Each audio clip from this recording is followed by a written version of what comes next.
ஓம் ஸ்ரீதாரா நேயர்களுக்கு வணக்கம். வேலை வாய்ப்பு, எனக்கு வேலை கிடைக்கல, வேலைக்காக அலைஞ்சிட்டே இருக்கேன், நிறைய அப்ளை பண்ணியிருக்கேன், இன்டர்வியூ வருது ஆனால் எனக்கு வேலை கிடைக்க மாட்டேங்குது, 2 ரவுண்ட் இன்டர்வியூ பாஸ் பண்ணுறேன், கிட்ட வருது ஆனால் ஜாப் கொடுத்துட்டாங்கன்னு நினச்ச மாதிரி எனக்கு சேலரி கொடுக்கல, எனக்கு ரொம்ப கஷ்டமாக இருக்குது, இல்லை நான் இப்போ இருக்கிற ஜாபோட ஒரு படி கீழே கொடுக்குறாங்க, எனக்கு மனசு கஷ்டமாக இருக்குதுன்னு சொல்லுவாங்களுக்கு. இதுதான் கோட்.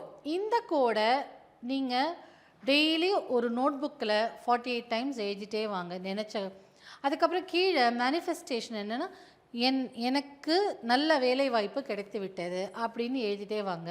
இதனோடு சேர்ந்து அந்த பேப்பரில் ஃபுல்லாக எழுதிடுறீங்களா, இந்த கோடு மேனிஃபெஸ்டேஷனில் எழுதிட்டு அந்த பேஜோட கார்னரில் 1176ன்னு மேனிஃபெஸ்டேஷன் கோடும் எழுதிக்கோங்க.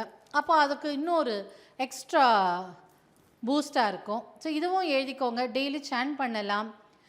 நீங்கள் ஜென்ரலாக சேன் பண்ணும்போது கற்பனை பண்ணுங்கள், உங்களுக்கு நீங்கள் நினச்ச வேலை கிடச்சிருச்சு, நீங்கள் அந்த வேலை கிடச்சா என்னென்னலாம் பண்ணுவீங்க, பணம் இருந்தால் உங்களுக்கு என்னென்னலாம் ஆகும், நீங்கள் எப்படியெல்லாம் அந்த கம்பெனியை நீங்கள் ரூல் பண்ணுவீங்க அப்படின்னு நீங்கள் கிடைச்ச மாதிரியே இருக்கணும். கிடைச்ச மாதிரி யூ ஹவ் டு லிவ்.